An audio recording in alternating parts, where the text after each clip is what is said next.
My name's Tiffany Bova. I'm a Vice President and Distinguished Analyst at Gartner, and I've got the pleasure of having a great panel in front of you today. And we've got a panel in front of you tonight that's all about being born in the cloud. It's all about those partners, how they work with them, what's important to them, how they've been able to grow those ecosystems. And I think it will shed some light onto some of the comments that I made this morning. So that gives you a high-level pitch on what we wanted to accomplish today, and I'll let each of them introduce themselves. My name is Niracha Techakunavud. I have a very long last name. In case you're wondering, it's from Thailand. And I am at Salesforce. I've been at Salesforce for about 6 years, been in the partner group for about 2 years. I run our global partner program, ops, all the sales ops around partner transactions, our whole program design, and our marketing team. Hank Humphreys, I'm with Google. I run the Global Strategic Alliances function for the Google for Work organization. Prior to that, I've done partner enablement, and I've done partner programs and BEA systems, if you can remember back that far. Been in a variety of partner-facing capacities. My name's Adam Nelson. I'm at Dropbox, and I lead our distribution efforts for Dropbox Pro and Dropbox for Business, which are our paid products. So straddle consumer and B2B right now. Hello, everybody. My name's Joe Fuca. I'm with DocuSign. I have a new role at DocuSign. I've been here 4 years. I used to run all of global sales for about 3.5 years, and I have the new role of running global channels. And kind of an interesting, I came from a company called McAfee, and the legal person came to me like in my last year there and said, you got to start using this product to sign all your contracts with when you're not in the office. And I said, no, we're not going to try anything new. And then I started using this product to sign contracts with, and then I was so impressed with it, I followed the company, and 4 years ago we had, I don't know, maybe 100 people, and now we're at 1,400 people, so it's a pretty wild ride. Excellent. And he was also the guy with the ringtone. So. Yeah. I'm the one whose phone didn't Did anybody catch what song it was, by the way? It was the Munsters. Nice. Nice. Does that put us in lane one if we knew that? That's good. That's a good pull. It sounded like I knew it had some kind of tropical feel, but I didn't catch the Munsters on that at all. Well, so this is a great group to kind of give some insights, as I said. So I'm gonna toss this out, but thinking about those swim lane 3 kinds of partners, right, that are much more born in the cloud. I'd love for you to just highlight what you've learned from what resonates with them as you go out to try and find them. And I know one of the questions earlier was, where are they? So maybe where are they, and what do you look for as you try to find them? And we'll see, if that takes us someplace interesting. Then we'll open it up for questions too. So we're going to let you guys ask some questions as well. Yeah, I'll start. I think your point earlier was somewhat true in that most of them will find you. They will gravitate towards the ecosystems and the technologies that are cloud-based, that are flexible and open, that have the right APIs in which they can develop. Some of the earlier ones from our perspective were actually service-oriented. So Google had a very direct sales model in the beginning, but we had no we had no intention to do implementation or on-premise services. And so we had an ecosystem slowly develop around that then over time gained competencies in marketing and selling. But that alone, we found, did not enable them to survive. And it touched on some of the other themes we've heard around today, from margins and things like that. So some of those have evolved into service-oriented plays, and companies similar to those who found that professional services wrapper and the development side started coming to us naturally. Niracha, what about you? Similar to what Hank said, similar to Google, Salesforce, we pride ourselves on direct selling. So we definitely sell direct very, very frequently. A percentage of business through indirect is very small and primarily in emerging markets. So we built our partnerships based upon implementation services. We have a very small services practice. We use partners a lot. So implementation and deployment services, and then software vendors who develop on our platform. So they all add value in IP, in services, in complex integrations, and those were the partners that I think, we both kind of gravitated to each other over time. And then for you, Adam, when partners come to look for you, you've got an interesting model where many customers come in free, in that freemium model, so no one's making any money, so it's not a margin conversation in that sense. And so when a partner comes to you and says, hey, I want, what's my margin and my MDF fund and my co-op dollar, and you go, we're not making anything off of this, what's sort of your response to them on that? Yeah, absolutely. So our model is that we have 300 million users. People use us, they bring us into businesses, and we have 4 million businesses that are using Dropbox today, and then it's kind of an upsell conversation. So on one hand, we have kind of that swim lane one group, which they're looking for high velocity sales, easy margin, and being able to generate net new business for resale. And that's a model that fits with us. But as we think about swim lane 3, something that kind of we get excited about is using that same freemium model that we see on the customer side with our developers.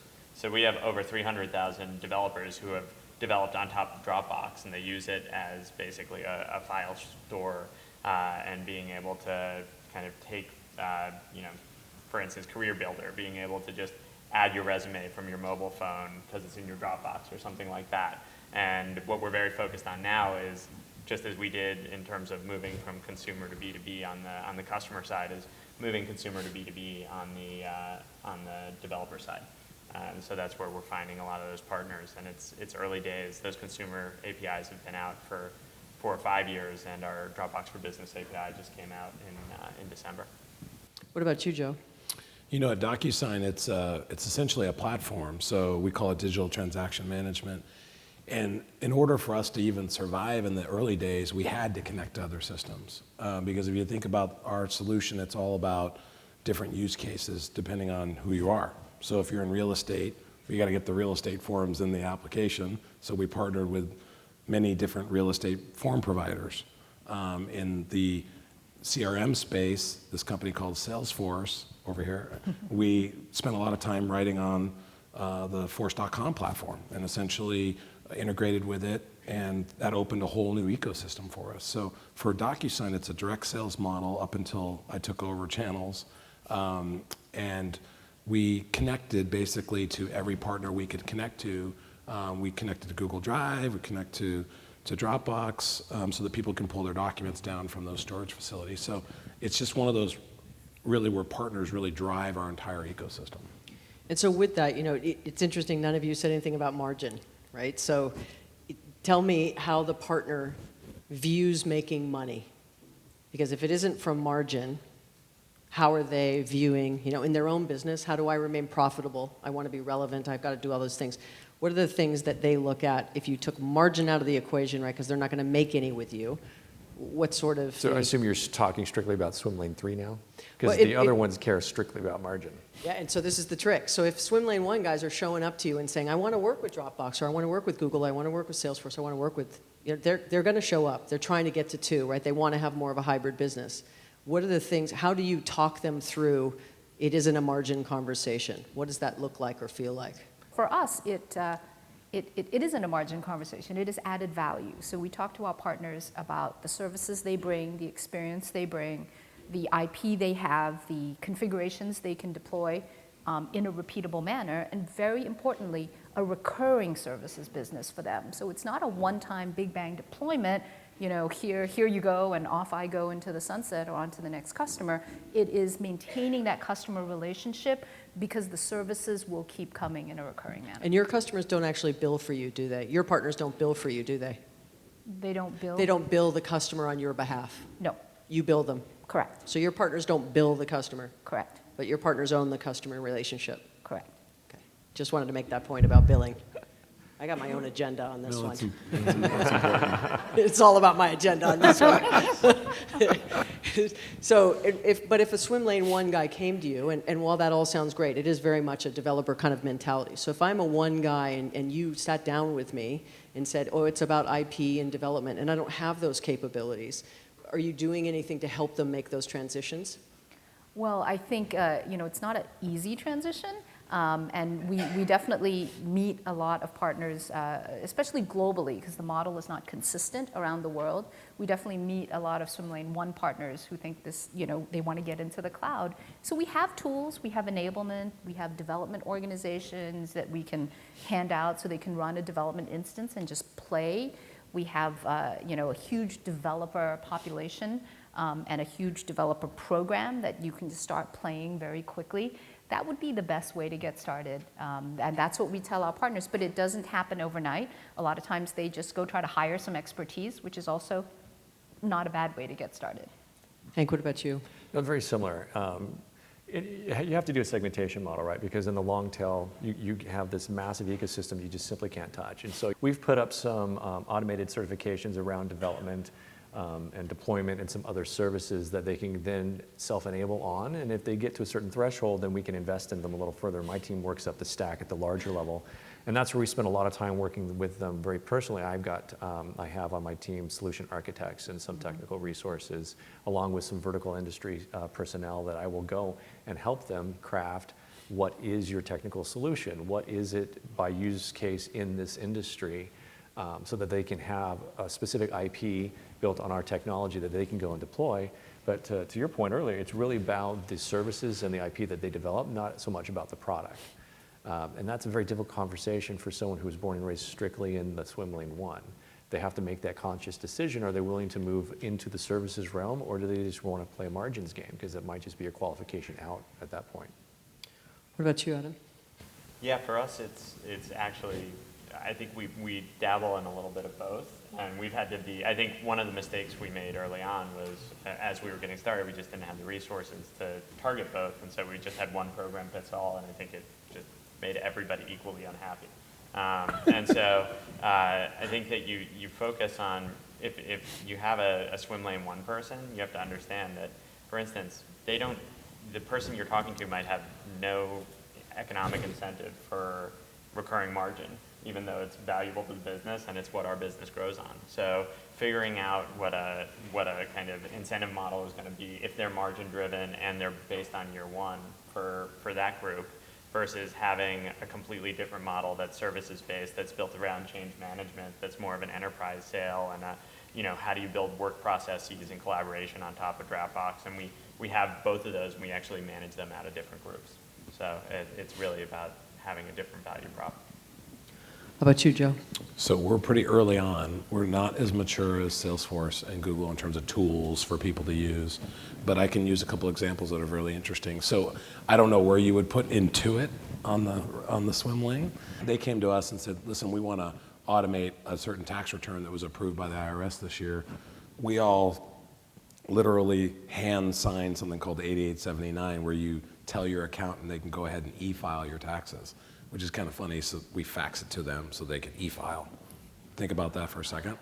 So the IRS this year approved that you can actually e-signature that document. So now they could e-file it. And so they built it. They literally took DocuSign, embedded it in all 4 of their tax programs for all of their accountants. And it was a little difficult because we didn't have a program to help them. And so we were taking literally our product managers and walking them through it. But it was good because we learned, and that's kind of the classic example of somebody using us to kind of, deal with a 1 or 2 swim lane. And we found that to be, really, really a good path now. We're doing it with SAP for SuccessFactors and Ariba.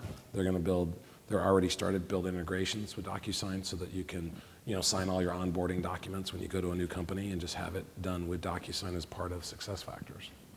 And so thinking about, we had a couple of great sessions this morning about sort of this digital journey, the new buyer journey, customers finding partners and vendors in new ways and new kinds of buyers. Over the last couple of years, all of you have been in these roles. Have you seen the buyer shift where line of business is requiring you to do different things, and you're now thinking from a marketing and positioning and sales perspective that you change the way you actually position the brand from a value perspective? Anybody want to chime in on that? I'll lead on that one because it's very much the Google story. If you go back to 2009-ish, we were really leading with Gmail as a replacement for the Exchange server, and it was all about cost reduction, and we were selling to the director of IT, and we saturated that market pretty quickly, right? So within a couple of years, we had to shift our story and our value line, and it then quickly became around this collaboration, Google Docs, and things like that. And so we started to upscale or move up the value chain in terms of what our product does, and as we did that, it was less about selling to IT. The IT personnel really only care about speeds and feeds and what's efficient and what do they know and what's safe and what's not going to get them fired. So in order to get them to take a risk, which you might think, well, replacing Microsoft Office, how risky is that? Well, it's what everybody here uses every single day to do their job, right? So if you do something as an IT personnel and it just really pisses off everybody in the organization, that's not great. So we had to sell to the line of business. We had to convince them this is really going to transform the way you work. So we really had to start getting in and start doing case studies. And we had to start looking at how do people use collaboration and productivity tools and create ROI and value prop and all these things. And it was for the line of business. And then from there, it's continued to shift. And now it's focusing more on Drive and some of our other products and analytics and those types of things. And it's not really about the IT sell anymore. How about you, Adam?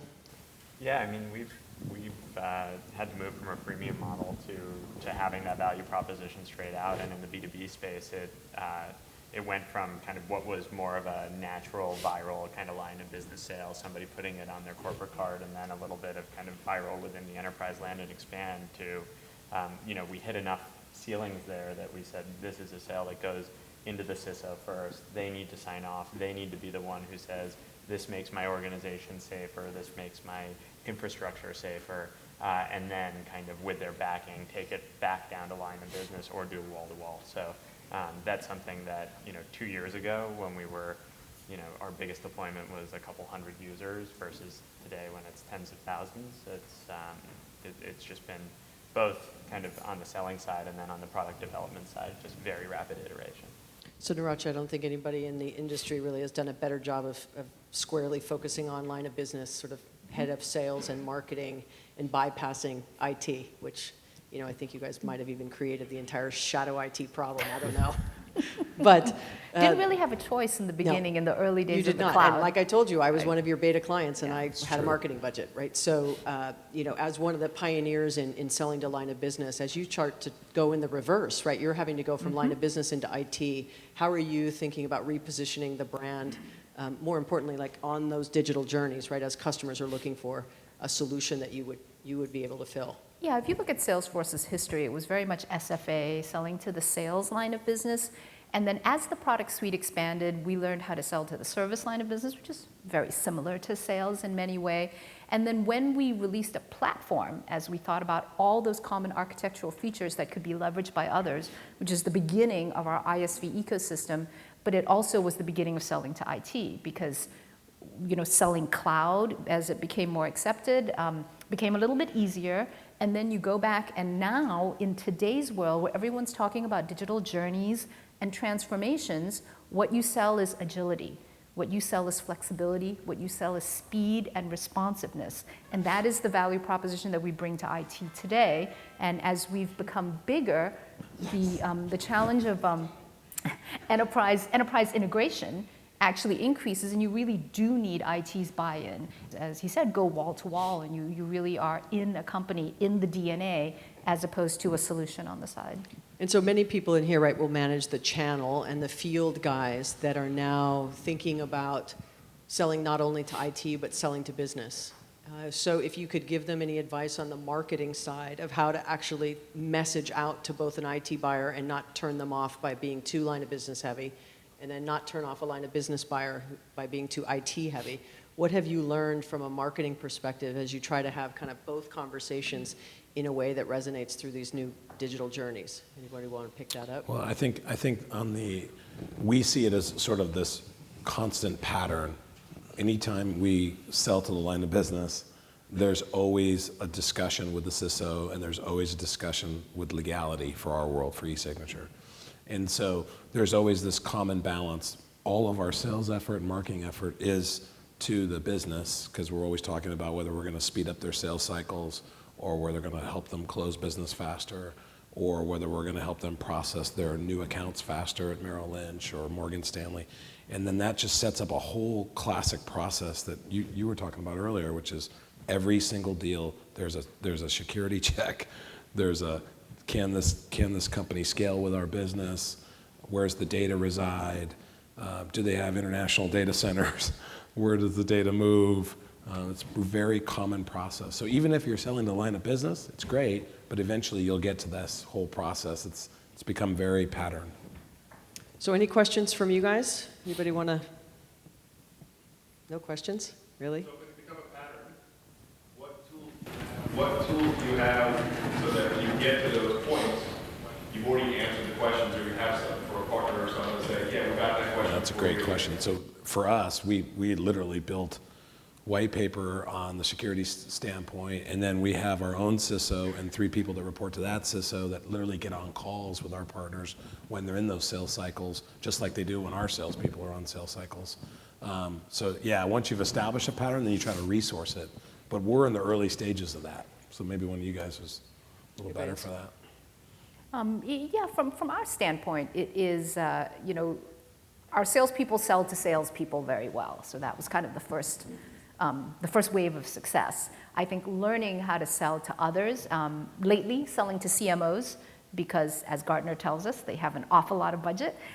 So learning to sell to CMOs is something that we've been going through. And we, from a marketing standpoint, are very persona-based, you know, we have a very significant investment in marketing at Salesforce, to be able to do that persona-based marketing and to create tools that whatever tools we have for our own salespeople, we typically make available to our partners as well. And that is the way we kind of propagate the approach that we use internally.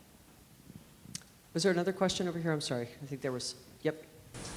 First, Tiffany, I think you've built a nice recurring business model. Everyone's using swim lane 1, 2, 3, and you're earning $5 every time, right? So it's a good business for you. I get nothing for it, but thanks. So maybe a question that applies to the panel with potentially a bit more answer from the Google for Work. We're all talking about these partners, swim lane 3, etc. Are you also trying to connect the partners peer-to-peer? If a partner is developing a solution, we've all been thinking about how do we bring the partner from swim lane 1 to 2, but actually the connection between application, system, vertical expertise that can be in one partner with another partner that might add a footprint into a bigger account, and how do we make the power of partnership not just between the vendor and the reseller, but amongst the partners themselves? That's something that you're working on. So I'm actually going to ask a question before you answer. So how many of you in the room have actually attempted at some point in your career partner-to-partner collaboration? Yes. The 90s are alive and well. Kidding. But here's what I'd say, is from my perspective, this is the time we can't fake it anymore. Right? This partner-to-partner collaboration is really, is Surinder still in the room? Yep. And so Cisco's done a lot of work on their new cloud offering, right, where they're trying to connect classic swim lane 1 guys with developers, and others of you have done it. IBM is trying, I mean, you know, HP is trying. So now this forcing of the P2P, the problem is that how far down P2P do you want to go? Do you want to create the dance hall and then suggest who they dance with and then tell them how to date and then get married and maybe divorce? Or do you just build the dance hall and leave them alone? Right? And this is the question now of P2P and where is it going to go from there. So if any of you are doing anything between partner to partner, it would be great to bring that up. Are you doing anything with someone who might be reselling and then is a heavy developer and you put them together? So I've got a little bit of that, and it's not something that we're intending to pursue heavily. It's somewhat opportunistic. We have, particularly in the space in which I manage, very large organizations who don't necessarily have development expertise, who are looking to get into that. And so what they're doing is working with us to do the partner-to-partner association with an eye towards either developing or acquiring the talent long-term. So it's not meant to be a long-term solution for them, but it is a short-term fix to a problem that they intend to have the capabilities of doing long-term. Anybody else?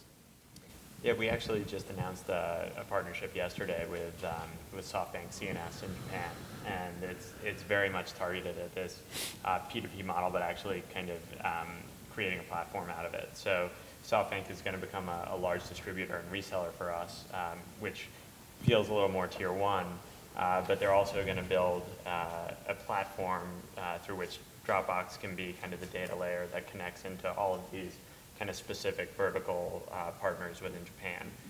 And we launched with 12 partners, and that should be hundreds, if not thousands, of ISVs over the next year or two. So that for us is kind of marrying these two things, especially with a partner who has so much relevance in the market. And we're definitely looking at kind of marrying those two and trying to bring them together. particularly internationally.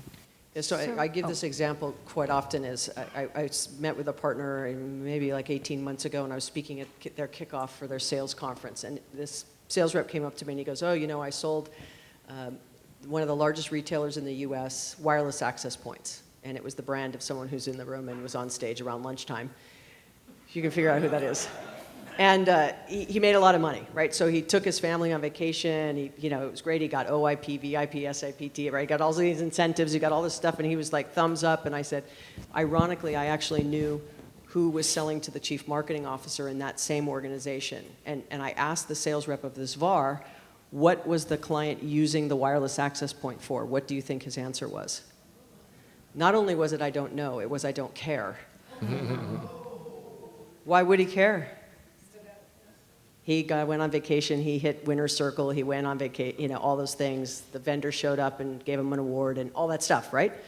So the guy who was selling, on the other side was selling to the CMO. It was an app developer who had developed on one of these platforms at the end over here.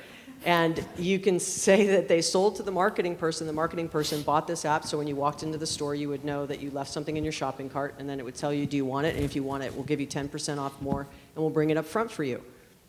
And that person, the marketing person, went to the IT guy and said, I need a wireless access point. I don't care what it is, and I need one every 10 feet. Like, that's how it happened between the line of business. So I said, I'm going to put the two partners together. I'm going to get the guy who sold to the chief marketing officer to the guy who sold to IT for the wireless access point. Yeah, it didn't work. The wireless access point guy goes, why would I ever do that? And the marketing guy goes, well, I guess that would be good. Yeah, if I could pre-validate my solution on top of Cisco's wireless access points, all the better, because I can say it's efficient on that, or it's more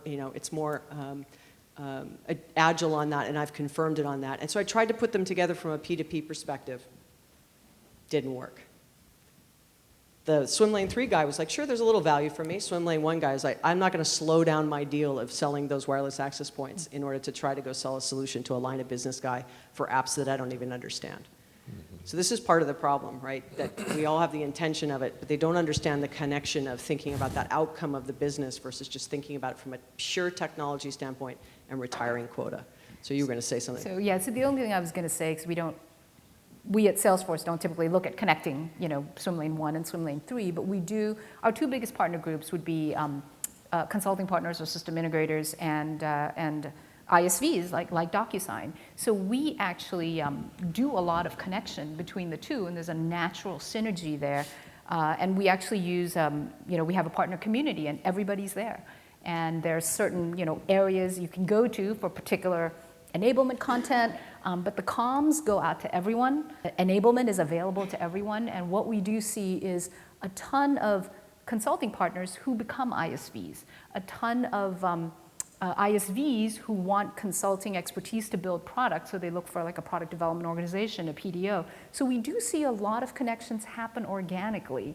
And obviously at the deal-by-deal basis, we have an app exchange with almost 2,700 apps, including DocuSigns in there. And we tell our AEs, we tell our sales reps, you bring this together, because the more you bring to the client, the stickier it is. So you bring other Salesforce partners in, you can make that super sticky, and there's a huge benefit for you, a huge benefit for us as a company. Your sales reps also get paid.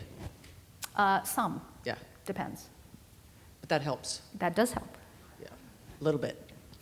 How about you guys? Well, what she was just saying there is probably the biggest key to your point earlier about margin. The value for us is all about stickiness. Like if someone's using a Dropbox and they bring the documents straight into DocuSign to sign them and then store them back in a Dropbox, we both win. And eventually there'll be some economics around that as well. And it's really about volume of usage. And so for Salesforce, they literally give partners like us, when we make a sale, we kick them a percentage, and then they kick those to the salesperson.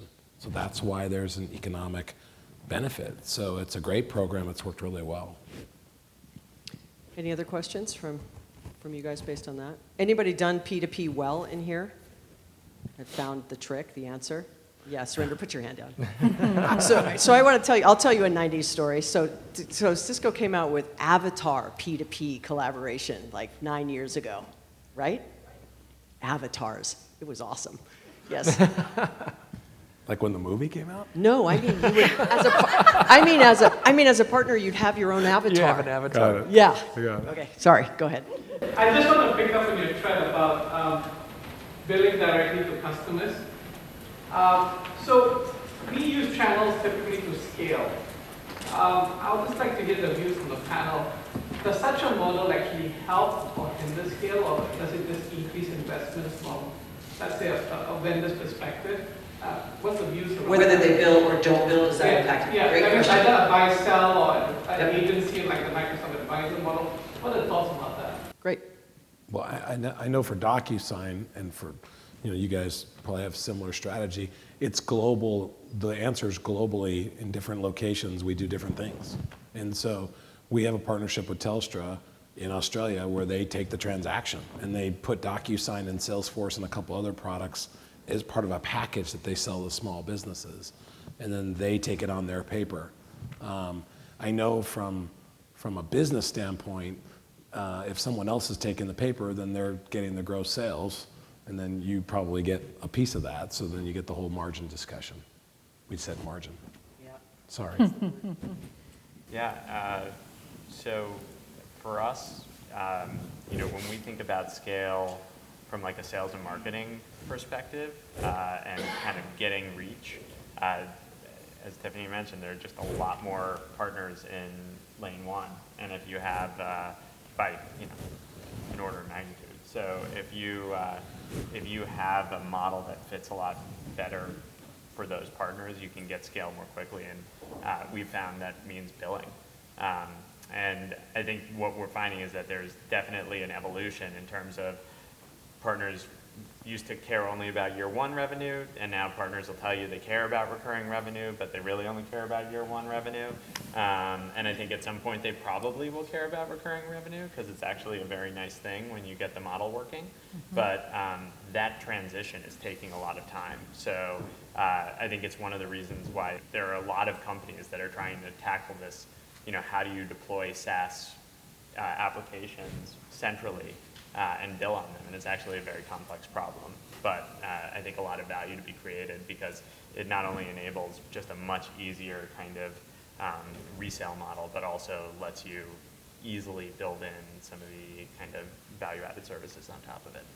Yeah, we prefer our ecosystem to manage the customer relationship. And so we want them to have the incentive to manage the subscription, the renewal, the billing.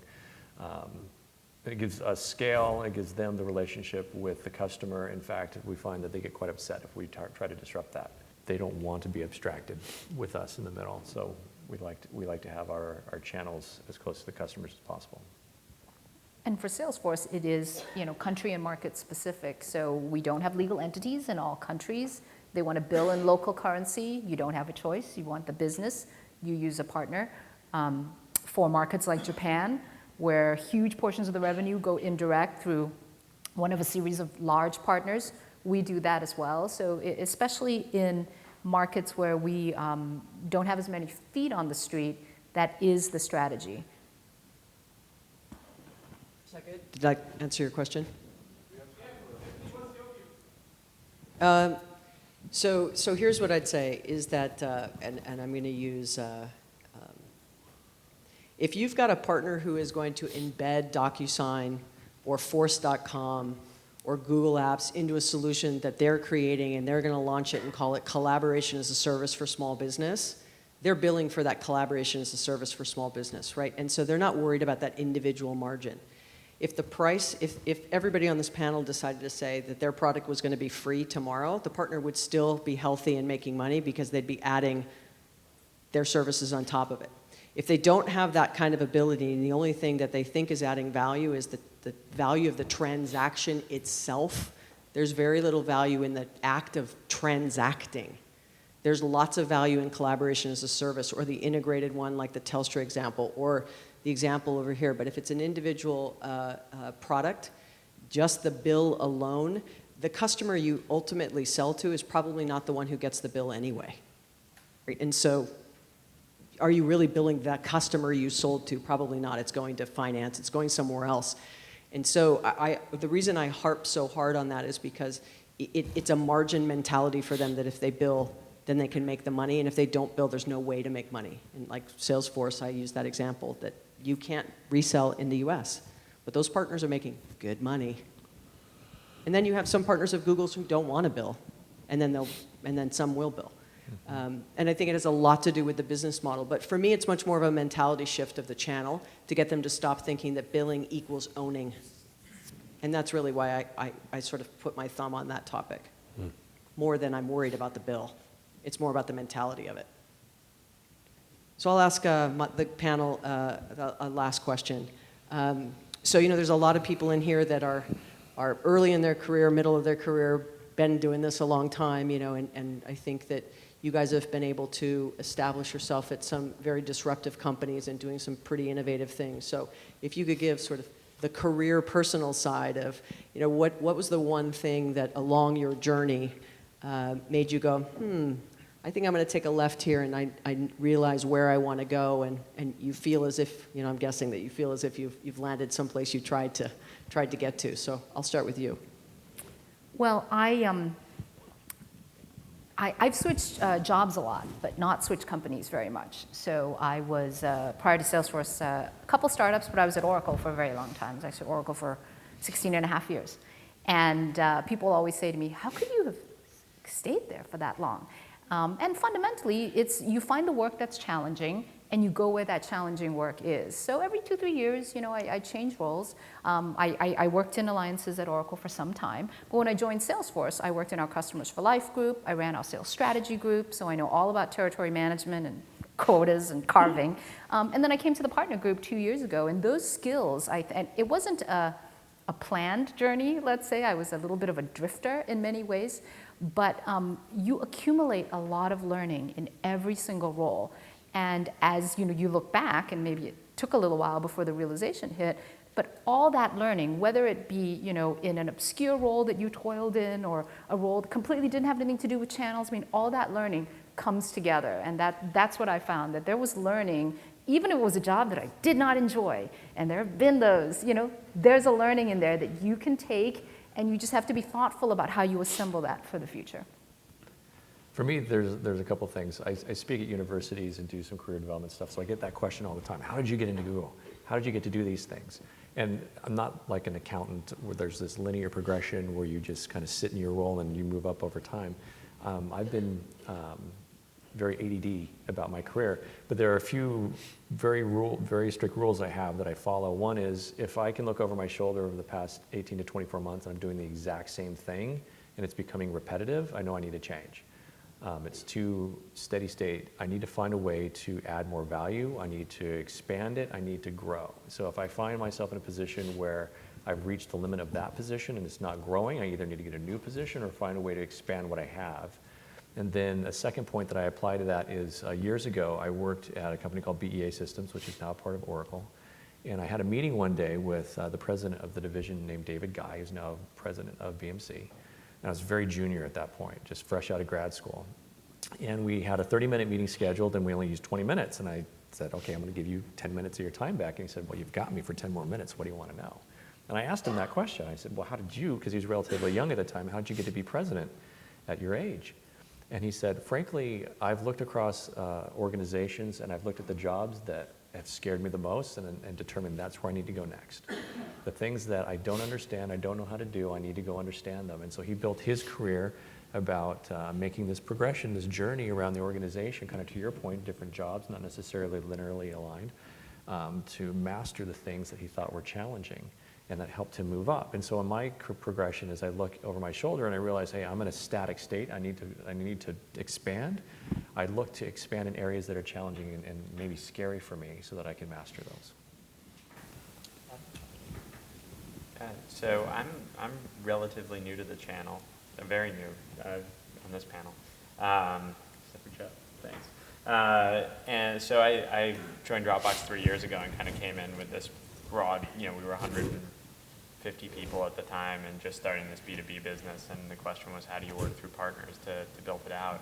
And I kind of became a student of, trying to figure out what everything meant, and remember going through a first couple of conferences and conversations, and not knowing what MDF was and having to Google it, and and then kind of slowly learning over time. And I think first of all, everybody in this community has been so giving, and I think that's amazing, and you should definitely use those resources. But I also think that there is no right answer.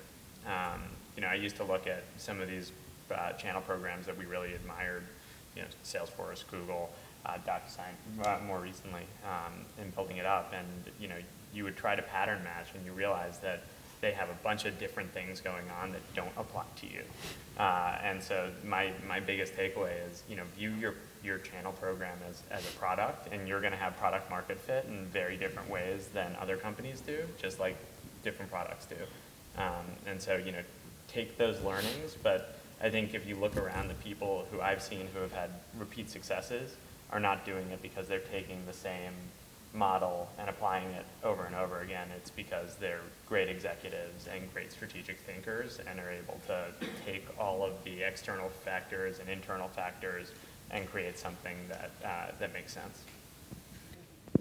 So on the personal side, about 10 years ago, growing up through the sales ranks, I had a leader tell me one day in a meeting when I was fighting for the comp plan and fighting for the big commission checks for the team.